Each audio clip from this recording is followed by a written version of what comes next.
انداز دیکھیے، ارشاد فرمایا والعصر، رب فرماتا ہے مجھے زمانے کی قسم ہو۔ اللہ کو بھی قسم اٹھانے کی ضرورت ہے، مالک کریم کو بھی کیا حاجت ہے کہ وہ قسم اٹھائے، لیکن تاکید کر کے بات ذہن میں اتارنے کے لیے۔ انسان کا مزاج ہوتا ہے نا، جس بات پہ قسم اٹھائی جائے اس کو انسان سمجھتا ہے زیادہ پکی ہے، تو طبع انسانی کے مطابق بات کی، فرمایا والعصر، زمانے کی قسم ہو۔ انسان کو پیدا کرنے والا رب قسم اٹھا کے انسان کی ایک بات کرتا ہے، والعصر، مجھے قسم ہو زمانے کی، ان الانسان لفی خسر، انسان کو پیدا کرنے والا رب فرماتا ہے بے شک انسان خسارے میں، گھاٹے میں، نقصان میں۔ لوگ اس کو کہہ رہے ہیں بڑا سیٹ ہے، لوگ کہہ رہے ہیں بڑا کامیاب، یہ بھی کہہ رہا ہے اللہ کا بڑا شکر ہے، لیکن پیدا کرنے والا رب، انسان کو بنانے والا، اس کو جاننے والا رب فرماتا ہے مجھے زمانے کی قسم ہو یہ نقصان میں ہے۔ اور خسارہ اس خسارے کو نہیں کہتے ہیں کہ لوگ کہتے ہیں میں نے کاروبار کیا تھا تو نفع نہیں ہوا، نقصان ہوا۔ خسارہ اس خسارے کو کہتے ہیں جو اصل مال بھی ضائع ہو جائے، راس المال بھی ضائع ہو جائے تو کہتے ہیں خسارہ ہوا ہے، یعنی اس کے پاس جو تھا اس میں بھی یہ خسارے میں کہ یا اللہ سارے خسارے میں ہے؟ فرمایا نہیں، الا الذین آمنوا، جن میں 4 صفتیں پائی جائیں وہ نہیں خسارے میں۔ ان میں پہلی صفت یہ ہے کہ الا الذین آمنوا، بے شک وہ لوگ جو ایمان لائے، مگر وہ لوگ جو ایمان لے آئے، جن کا ایمان مضبوط ہو، جن کا عقیدہ ہو کہ اللہ ہمارا رب ہے، وہی پیدا کرنے والا ہے، وہی رزق دینے والا ہے، اسی کی تقدیر کا غلبہ ہے، رب کریم ذرے ذرے کو جانتا ہے، اللہ تعالیٰ نے جس حال میں رکھا ہے یہی حال میرے لیے بہتر ہے۔ انسان محنت پوری کرے، نتیجہ اپنے رب پہ چھوڑ دے، اسباب سارے جمع کرے، بھروسہ اپنے اللہ تعالیٰ پہ کرے، عقائد کے لحاظ سے پختہ ہو، اور پھر اس کا عقیدہ ہو کہ بعد از خدا بزرگ توئی قصہ مختصر، کائنات میں سب سے عرفہ والا، عظمتوں والے، شانوں والے، بلندیوں والے، رفتوں والے، کائنات کے امام، نبیوں کے امام، رسولوں کے امام، فرشتوں کے امام، محبوب مطلق اگر کوئی ہے تو جناب محمد الرسول اللہ ہے صلی اللہ تعالی علیہ وسلم۔ سب سے اولا ہو اعلیٰ ہمارا نبی، سب سے بالا ہو اعلیٰ ہمارا نبی، اپنے مولا کا پیارا ہمارا نبی، اور دونوں عالم کا دھولا ہمارا نبی۔ نظریاتی پختگی حاصل ہو، عقائد پختہ ہو، ایمان میں عقائد پوری طرح داخل ہے، عقائد اہل سنت کا پابند ہو بندہ۔ پھر ایک اور بنیادی عقیدہ ہے، اسی ضمن میں سارے عقائد آ جاتے ہیں، فرشتوں پر بھی ایمان ہو، اللہ کے تمام انبیاء پر ایمان ہو، اچھی بری تقدیر پر ایمان ہو، لیکن ایک بنیادی عقیدہ جس کو عقیدہ آخرت کہا جاتا ہے، اس پر انسان کا ایمان ہونا بڑا ہی ضروری ہے۔ اگر آخرت پر ایمان کمزور ہو جائے تو دنیا میں جتنے بھی عمل ہم کرتے ہیں یہ سارے کمزور ہو جائیں۔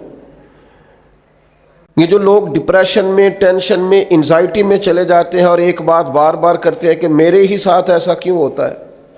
آخر بڑی ہی کوشش کے بعد میں ہی ناکام کیوں رہ گیا، تو انہیں بتایا جائے گا کہ کامیابی پتہ کیا ہے؟ لا یستوی اصحاب النار و اصحاب الجنہ،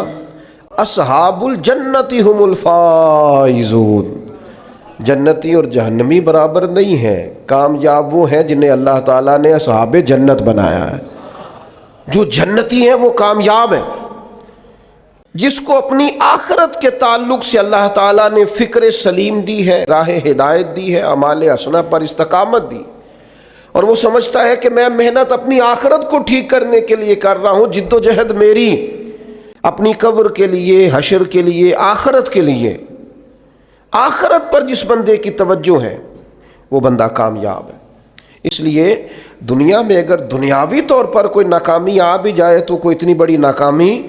نہیں ہے، اس لیے کہ اصل کامیابی آخرت کی کامیابی۔ تو عقائد مضبوط ہوں، اور پھر عقائد اہل سنت کی پابندی اس کے پاس موجود ہو، نہ رفض کی طرف اس کا رجحان ہو، نہ خارجیت کی طرف اس کا رجحان ہو،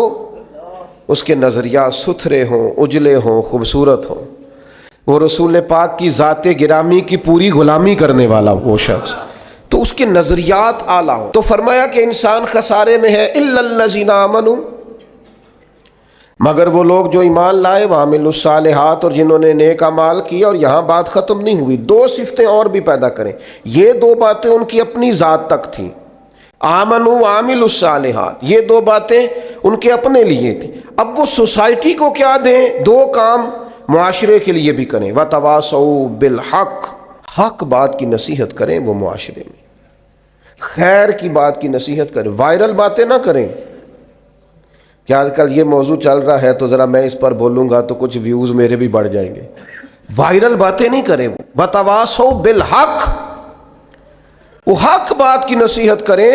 کلمہ حق کہیں اور حکمت کے ساتھ کہیں، ادعو الی سبیل ربک بالحکمہ، دانائی کے ساتھ کہیں، لوگوں کو سمجھانے کی نیت سے کہیں، کلمہ حق ان کی زبان پر آئے۔ اور میرے نبی پاک علیہ السلام نے فرمایا سب سے افضل جہاد ظالم بادشاہ کے سامنے کلمہ حق کہنا ہے۔ آپ حق کے ساتھ کھڑے ہوں، پھر آپ لوگوں کو امر بالمعروف کریں، پھر نہیں عن المنکر کہیں، اور وہ بھی بندہ دیکھ کے نہیں۔ اگر امیر آدمی غلطی کر رہا ہے تو پھر آپ خاموش ہیں، اور کسی غریب کو کرتے دیکھ لیا ہے تو آپ نے دینی حکمت کو بھی پیش نظر نہیں رکھا اور اسے رسوائی کر دیا ہے، آپ نے اسے سخت ترین تکلیف سے گزار دیا ہے۔ حق بات کی نصیحت کریں، اور جو لوگ حق بات کہتے ہیں نا ان پر تکلیف بھی آتی ہے، تکلیف آتی ہی ہمیشہ حق کہنے والوں پر۔ تو چونکہ میدان لگایا ہے، اب حق میں نکلے ہو، اب تم نے سفر شروع کیا ہے تو بھائی پیروں پہ چھالے تو پڑیں گے، سفر کرو گے تو تھکاوٹ تو ہوگی،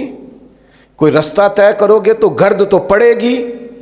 اگر کسی سمت تیز دوڑو گے تو مخالف سمت سے ہوا تو تیز آئے گی۔ اب وہاں گھبرانا نہیں، کمزور نہیں پڑنا، تھکی باتیں نہیں کرنی۔ اب ایسا نہ ہو کہ تم نے معذرت خواہانہ رویہ اختیار کیا، وتواصوا بالحق وتواصوا بالصبر، وہ حق بات کی وصیت کرتے ہیں اور ایک دوسرے کو صبر کی تلقین کرتے ہیں۔ چار صفات پیدا کریں تو خسارے سے بچ سکتے ہیں۔